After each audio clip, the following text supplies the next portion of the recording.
What's going on YouTube? Hope everybody's having a great day. I got an awesome guest for you all today. We've been planning on doing these collabs for a while. He doesn't know it, but I'm holding him hostage and I'm gonna make him do 10 collabs with me.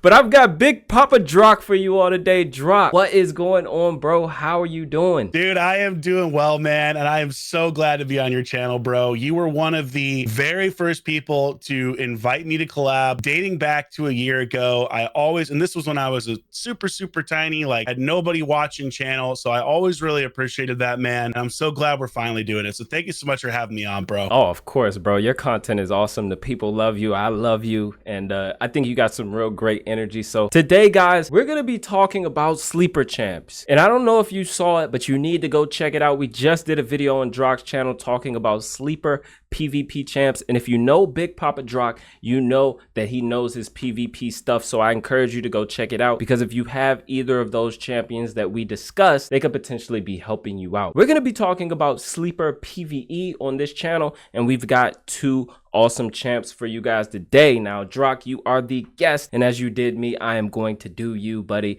I'm gonna let you go first and tell the folks about your champ. All right.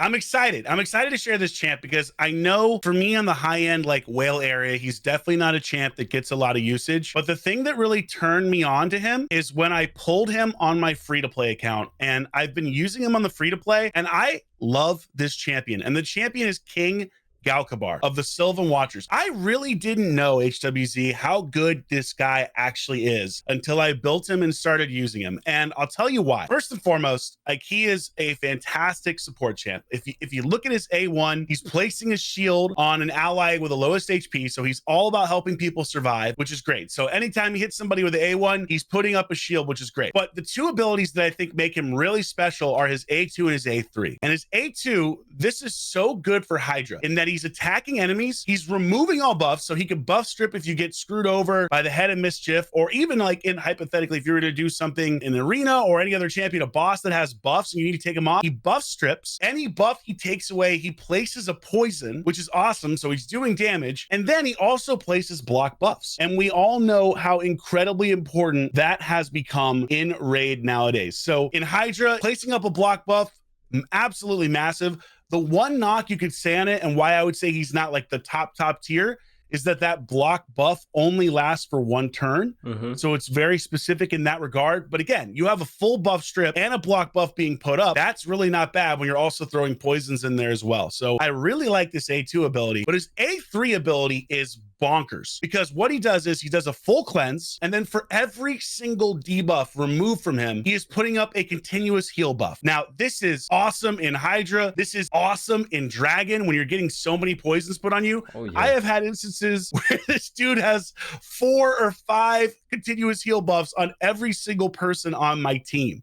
And on top of that, he's also shielding, and it's based on his max HP. And you can build this dude with a lot of HP. He's got what, 20,970? Yeah. So not very, not horrible when it comes to the HP figures, the base HP. I love this ability. This ability has absolutely carried areas of content for me on my free to play. So good. And then if you look at the passive, and this is really interesting and kind of cool, is that anytime somebody hits, whenever, like if he's placed poison, so you throw the buff strip and those block buffs up, right, on his A2, if he poisons people there, anytime that somebody who is poisoned attacks one of your allies, it immediately activates that poison debuff. So you're getting that burst of damage, and it also activates your continuous heal on your ally, so they're getting healing. Wow. I just think his kit is, nobody talks about this guy. Nobody talks about him, and I really did not appreciate him enough until I pulled him on the free to play, because I used this dude in so much content. I just think he is awesome champion. He has an amazing kit, man, for Dragon. I'm thinking about Nether Spider as well as a cleanser and a healer there. This is actually nuts, because the Nether Spider is pounding you with poisons.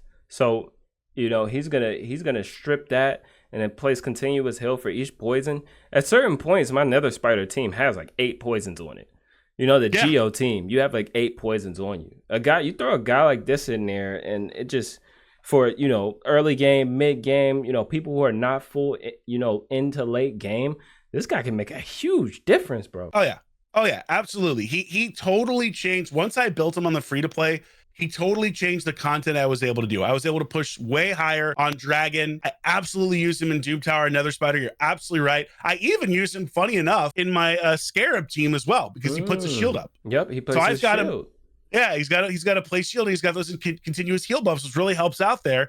So I actually use him in my Scarab team, and he just shields everybody, and that way I don't have to worry about the Scarab screwing me over. So I love this dude. Yeah, this dude is total package. Because when you talk about support, right, you think about your cleansers. Most cleansers either place block debuffs for you, or they do grant you some sort of healing. It seems like this guy is like, he's bringing shield, he's bringing a cleanse for you, he's bringing the heals for you, he's also bringing block buffs, he's got some poisons which are helpful in certain areas of the game. And then, you know, with the passive as well, whenever an enemy under poison attacks an ally under a shield, instantly activates the poison. Like, that's actually huge for dragon progression. Yeah.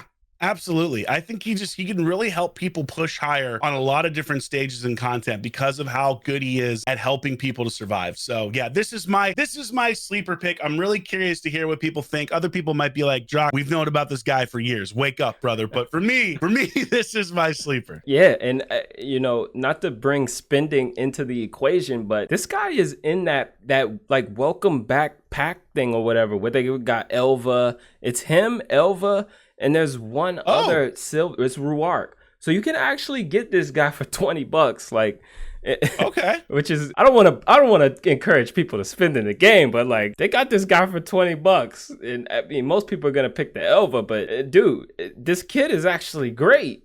Okay, I actually didn't know that. That's actually not bad. That is interesting. I would have now that I've used him, he would be a harder thing to say no to versus Elva than I would have thought. Like obviously Elva I think is probably the better overall champion because she's so good in arena. Yep. But at the same time, he's really not as bad as I thought, or as other people thought for me. So yeah, that's my sleeper. Who have you got, man? Who's your PvE sleeper? So for my PvE sleeper, I'm gonna go with an epic actually. And okay, this guy is really just known for enabling clan boss teams, but I've been seeing some crazy stuff in Hydra with this guy, man. And it's not even fully about damage. And I know when we talk about Hydra, the first thing people want to talk about is how much damage is the champ gonna do? Spoiler alert, there are 6 slots. 3 of them are probably gonna be taken up by DPS champs in an ideal team. The rest of those slots are filled with champions that are enabling you to do more damage. And this guy is one of those guys. And everybody should pretty much be familiar with his kit, but I'm gonna talk about it just because I want to put emphasis on why this guy is so good in Hydra. A1 provoke, it hits twice, obviously 25% chance. You go ahead and book that up to a 50% chance. That is a very strong chance to place provoke on a 2-hitter A1. A2 fills turn meter of all allies by 30% and gives you increased attack, and then he gets that extra turn to go back into the A1. His passive heals him by 20% and places 60% increased defense on all allies for 2 turns when taking critical hits, so gives you some survivability when taking a big hit. The kit is very simple. It's very simple, but it is a game changer. And I just recorded a video on this, just the importance of taking turns in Hydra, right? I feel like a lot of people just, you're not getting the big damage because you're not taking enough turns. And why aren't you taking enough turns? Because you're not turn meter boosting. You're not decreasing the speed of the Hydra heads, and you're not increasing your own speed with increased speed buff. My clanmate, I want to say he just recorded like a 700 mil run. Ooh. Oh my God. No, I just lost Drock. No, he's back now. That's my bad, Drock. My bad, buddy. I'm here. The disappearing act really quickly. So one of my clanmates, he just recorded like a crazy run. I'll drop a screenshot on the screen, but he has Seeker in the comp, and I'm like, all right, Seeker's not bringing a lot of damage. Let me just take a guess why he's using him. Obviously, provoke is the easy thing. We're like, okay, we could bring Seeker in as the provoker, but the most important thing is this A2 filling the turn meter by 30%. And then you put him in a reflex set, and you're getting a cooldown on that A2. So every time he takes a turn, he's pretty much increasing your turn meter by 30%. Pair that with decreased speed, pair that with increased speed, and now you're easily getting yourself on a 3-to-1 ratio. Some in-game accounts on a 4-to-1 ratio with the Hydra boss. And their damage per turn is skyrocketed. And I think this is the major difference between like early and mid game accounts using the exact same comps. that people in the end game are using and the variance in damage that they are able to accomplish. And it's champs like Seeker that are making this happen. And I'm not saying he's the number one option, but I'm saying, my God, he is a great option. You've really sold me on this, like thinking about it, because obviously, like, I still use Seeker in my clan boss team. Even all this time later, I have a super basic Bat Eater clan boss team that I built 2+ years ago, right? But you make a really good point, because if you look at that A2, right, in reflex set, like you said, he's getting that back over and over again. But even if he doesn't, it's effectively only a 2-turn cooldown. Yep. You know what I mean? Because he's got an extra turn on it, and it's a 3-turn when booked. Exactly. 30% turn meter boost is huge. It's huge. Huge. That's a mass. That's more than Arbiter. Exactly. You know what I mean? That's a massive turn meter boost. So yeah, so it's like a super basic kit, but I could see, because he's enabling everybody else to do so much more damage, why he has slept on, especially for that game mode. And I think we both know, like, that's such an important game mode nowadays. It is. You know? It is. And a lot of people are wanting to take it more serious. And I spoke about this with Fateless. I went on a Fateless podcast like right after you. I know you were on there as well. And you were talking about PvP stuff. And I talked with them about, you know, Hydra Clash and CVC. And I said, hey, competitive nature is human nature, right? We want to be competitive. People are upset about Hydra Clash and CVC and certain mechanics with it, but not when they win. When people win, they are not upset. And people every day are either trying to get better or they're just throwing in whatever. And I guarantee you, even those people that are throwing in whatever, those people that are upset, still make a valiant effort at one point or another to try to improve their teams. And if you bring in a guy like Seeker, he could potentially help you. And I know he's locked into some clan boss teams, but he's an epic. You might pull multiple copies. I built a second copy in Reflex. I literally just did this while I was on vacation a few days ago. I went in, I made the preset for him, went to the filter, I made a preset so that I could just swap the gear. It's right here. And I swapped the gear. I said, hey, I don't even have masteries on this guy. We can book him, but let's just throw my clan boss gear on him. Now I got a unmastered Seeker in my Bat Eater team because he's not doing all the damage, but he can rock. And I'm going to take my Seeker that I have masteries on, that I have a 2-star blessing on, and I'm going to build him for Hydra. And I did that. And it has improved my team. You got to get creative, all right? Like, we don't all have all of the meta champs. We can't all build crazy double Krizia teams. We can't build the Toshiro teams. We can't build, you know, all of the Garo teams. You got to get creative. And people want to do big damage. We all have the trend of teams. So take a look at your champs, guys. I'm going to keep saying it. I'm going to be an advocate. Use that in-game filter. Start filtering by these things. Go look at those effects.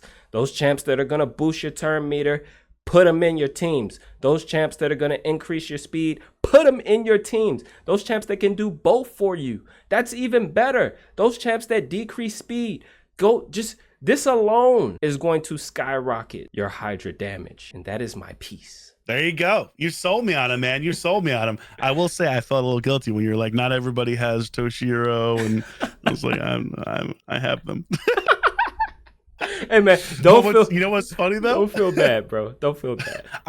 I don't have like that double Yumiko team. And you mentioned Hydra being a lot more important. In my clan, they're really, really, really trying to push Hydra scores up because some of the major clans have improved in that drastically recently. And that's a big problem for me is I don't have that 500 billion damage team. So I'll try to get any advantage in that mode that I can. Yeah. Because it is so important for PvP. So now I'm like, well, I wonder if Seeker could be useful for me in like a team since I don't have that like god tier team. So super interesting though. I'm seeing, you know, 700 mil damage nightmare Varl the Destroyer teams, bro, popping out here. Like, I'm seeing some stuff that I love right now, and it's out of the box, it's out of the norm, and these are things that are accessible. Varl the Destroyer you can get from Doom Tower. Seeker is at the top of a lot of people's list because he's in Bat Eater, and you want to build a Bat Eater so you can forget about clan boss, right? These are things that are accessible, guys. So I encourage you to just look at your account. I do love that you guys come and support the YouTube. Please don't stop watching my channel. But my God, you can go and use this champion filter, do some due diligence, look through your account. Find all of those things that you need. You guys have a lot of potential on your accounts to probably make some headway that you you didn't think you could. And, you know, these things are just sitting right in front of your face. You know, you just got to do some due diligence. So, yeah. I love it. Anything else to add, Drock? Thanks for. Nah, man, I think it's great. Like, you know, the other nice thing too about Seeker is, and you mentioned this, like you can empower him. You can, you know what I mean? So not only can you have multiple copies, but epics are a lot easier to get than Legos, and he is someone you could hypothetically empower, which lets him do more damage and be faster and make your team faster. So yeah, I don't know. Like you sold me on that sleeper. I like these sleepers. I'm curious what everybody else thinks, though. You know what I mean? I'm like, you know, I want to hear from your audience. Like, are they agree with us? They think we're crazy? That's what I'm curious about. I mean, some people might definitely think I'm crazy, but a 4.5 out of 5 for Hydra actually doesn't sound like a bad rating to me. Not bad, not bad. And people wouldn't necessarily know that. So yeah, thank you so much for having me on, man, and to chat a little PvE sleeper action. Yeah, man, of course, man, anytime. And you know, like I said earlier, I'm gonna be hassling Drock now for collabs, guys. So maybe we can get him to come back on the channel a lot sooner. We won't have to wait another year. And yes. Dude, it's been a pleasure, bro. It's been a pleasure having you. Oh, it's absolutely wonderful to come on. And anytime you want to do something, hit me up, brother. You know where I'm at. I can guarantee you will not be another year before our next collab. And again, I'm just so thankful that we finally actually knocked one out. So go us. We did it. It took a year. It was worth it. And it's definitely not going to be a year before the next one. So thank you so much for having me on, bro. Oh, yeah. Anytime, man. And I'll be sure to put the links to all of Drock's stuff, his YouTube channel, his Twitch down below for you guys so you can go and support him as well. A lot of you might have already seen his channel, but if you haven't, I encourage you to go subscribe to him. Make sure you go follow him on Twitch. This guy is doing some amazing things within the game, bringing a lot of knowledge, testing out a lot of champions. So please go and support him. I would greatly appreciate it. I'm sure he would greatly appreciate it as well. That's going to be all for this one. No, guys, be sure to like the video. Be sure to subscribe. Be sure to leave us a comment. Doesn't matter if it's a good one, if it's a bad one, but don't not say nothing. And that's going to be all for Drock and HWZ. Peace.